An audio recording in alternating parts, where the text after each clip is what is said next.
yun, good morning mga kabalbas. Ngayong araw mag-harvest tayo ng bearded dragon. So, tingnan nyo kung ilan. Alam ko, nanghuli kita ko kasi mga 3 pa lang eh. Sana manadagdagan. So, yun na. Hindi tayo. So, ayan boss. Nandito kasi sa ilalim ng lababo yung ating DIY na incubator. So, ayan. Silip tayo ngayon.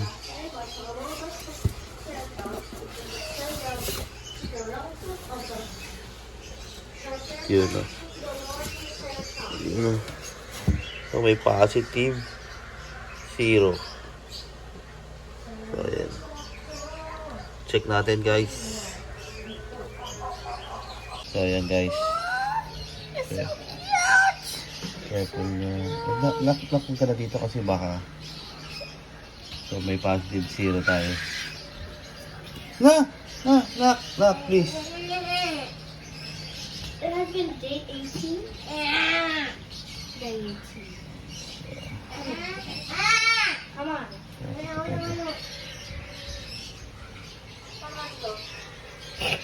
No, no, no. Mommy.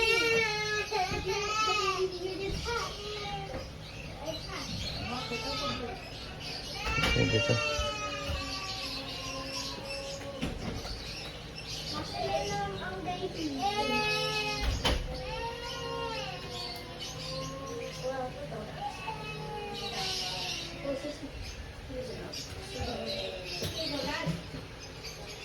Ayan guys. 0. So ayan guys, bilad natin. Ito yung actually 6 na yan. Kasi yung isa parang kaka-hatch lang. Huh? Hindi ko muna sinama. Yung isa kasi parang ganun nga eh.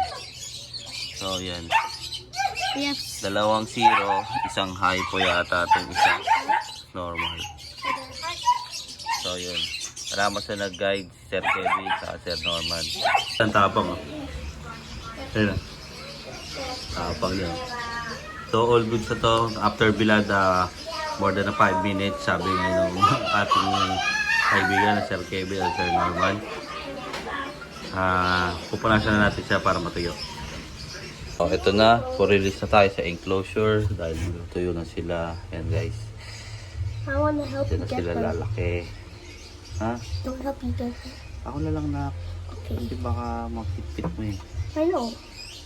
They're so cute when they're... They almost look like baby So, yeah. Komodo dragons.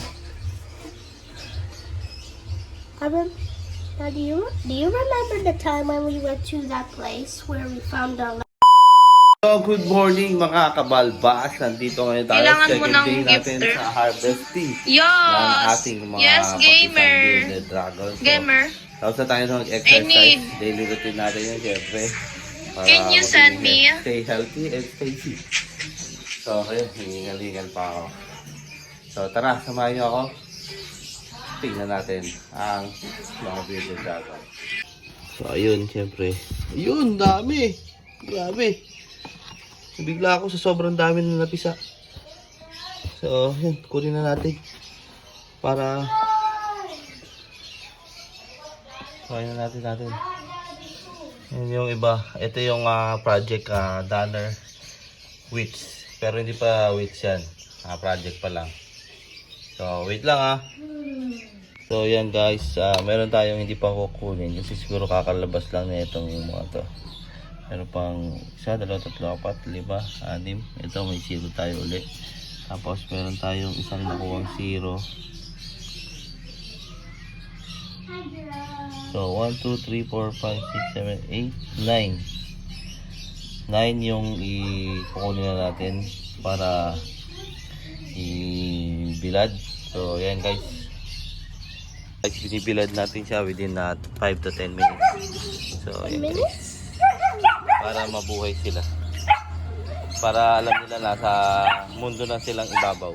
Hala, ano, basura, hindi kinuha ng maayos, visit. So yun guys, waiting tayo ng mga konti. Yung iba kasi hindi pa masyado masisigla. So siguro baka kakahatch lang nila kahapon. Ay kanina o kahapon siguro. Yung iba kasi maliligsin, yan yung mga nahatch. mga natanggal siguro kahapon ng hapon yung itlog. So, pero okay naman yun. Pero meron pa akong iniwan doon ng mga hindi pa masyadong gumagalaw.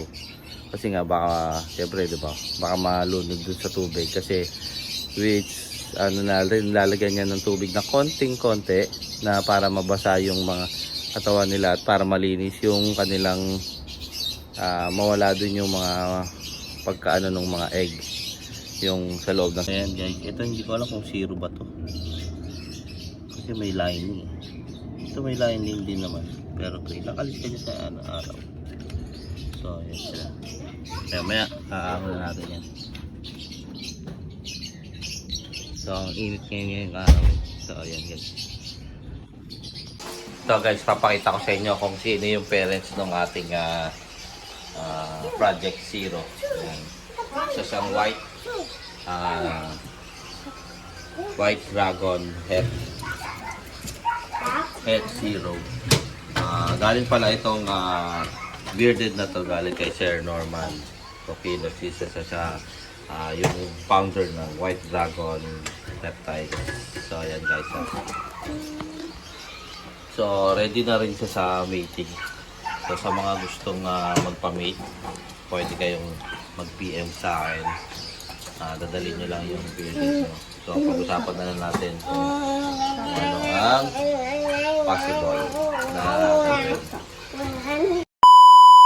Good morning mga kabalbas! Magandang umaga sa inyong lahat. So ngayon, ika-third day natin sa pagkukuha ng mga hatchlings ng mga bearded dragon. So, ayan o. Alas 10 na pala. Hindi na pala good morning. So, ayun, kagigising ko lang pero nag-stretching na tayo konti. Hindi kasi nakapag-exercise kasi kailangan nating makuha yung mga bearded, medyo tanghali na. So ayun, samahan nyo ako. Peace out. So ayan guys, dami na uling nadagdag. Merong isang zero uli. Ayan, ewan ko ito. So wait lang, tingnan natin. May isang parang bugok yata to. So ayun guys, meron tayong 2, 4, 5, 6, 7, 8, 9. So meron kasi ditong hindi nakalabas, so lumobo. Binutas ko, ewan ko kung makakasurvive. So ayan siya. Malaki ng lobo niya eh. Hindi siya yung ordinaryong itlog. So ayan, meron uling dark. Hindi ko alam pa, stress lang siguro. So meron pang isang pa-hatch. Saka ito, hindi ko alam kung mag-hatch pa. Saka ito. So lipat natin dito para ito mukhang wala ng laman. So ito. So meron pang 1, 2, 3. So meron pang dalawang possible magpipisa. Meron pang isa eh. So ayan guys, meron pang isang palabas. Hindi pa natin pwedeng kunin yan. So itong mga to kunin na natin. Ayan. O kaya kahit bukas na yung mga hindi pa gumagalaw. Kasi baka hindi pa nila kaya. So ayan. So check natin yung, so ito guys, check natin yung 12 eggs na to kung fertile. Pero alam ko fertile tong mga to. Kasi ayun. Ito yung anak ng Danner double het. Tapos dun sa leatherback, het witch, het trans, het hypo. So sana may mag-produce tayong leatherback hypo trans. So or Danner hypo trans. So yun. Kasi project with bleach tayo. So yun guys. So ayan, meron tayo 2, 4, 5 na nakuha. So kagaya ng dati, kagaya nung nakarang araw, bibilid natin siya. So habang nagbibilad tayo, linis muna tayo ng mga aso nating mga kalat. So ayan guys. Saka checking na nating mga ibon. So, later na lang. Peace out.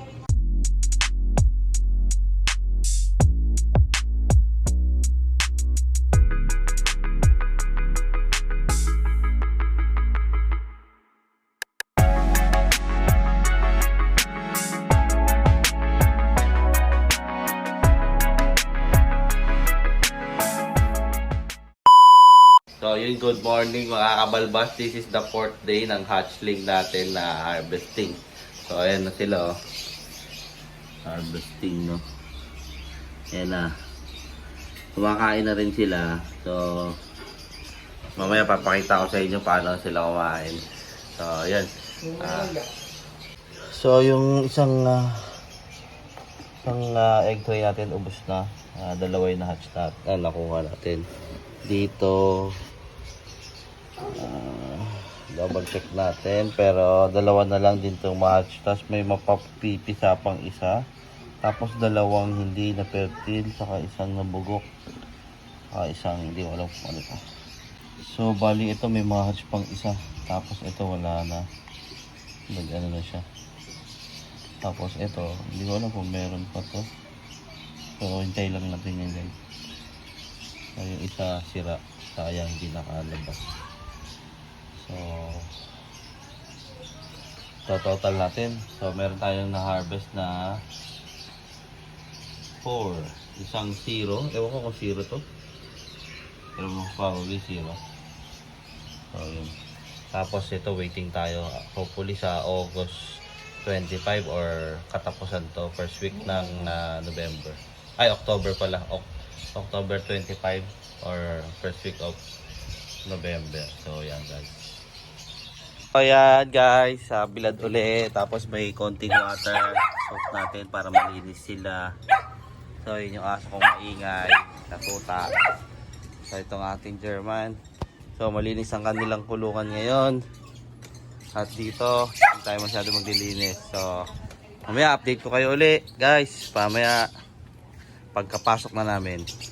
So ayan guys, yung aso kong makulit. Dalawa na lang sila natira sa 6. So ito, ayan, kita ba? So check, ay merong granada rito. So ito yung mga ating ibon. Shit! Naman. Doon ka na! Doon ka. Isa!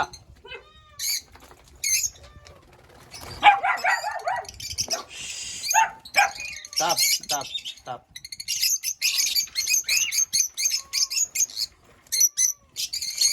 Tapos na kami magbilad. So, ayan, isang tapang. Delikado. Tapang. So, ito, hindi pa masyado gumagala. Siguro kaka-hatch lang na kahapon. Ay, kanina. Or kahapon. Daddy. So ito sila ngayon, resting sila habang katapos lang nila kumain. So mamaya magbibigay tayo ulit ng pagkain para sa kanila. Lining up. They're so cute. Look, I can see the grave. Ito naman ang ating colony at ating mga dubias. Yan, makikita nyo ang dami na yan. Harvest tayo ng mga nymphs na pwedeng kainin ng ating mga mga bagong hatchling. So, ayan.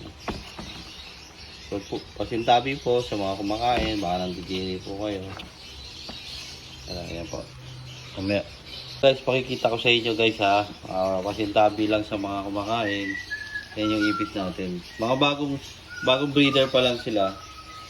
Kasi bumili tayo ng mga jubi size. Yan tayo na nagpalaki. Ay, Yan. Eh, meron pa ang iba. So, yung iba dyan, yung mga malalaki na sobra, ay yung malalaki na jubi, hindi ko na pinapa-adult. Ito yung mga adult female. So, hindi ko na pinapalaki. Ito yung mga papunta ng adult. Pinapakain ko na doon sa mga malalaking bearded dragon natin. Marami na kasi sila masyado. So, yun. Saka, So, ayun, naka-hatch na tayo. Ay, nakakuha tayo ng mga nymphs. Saka meron tayong BSFL. Yan, yung kakainin nila maghapon. So, ayan. Peace out, guys.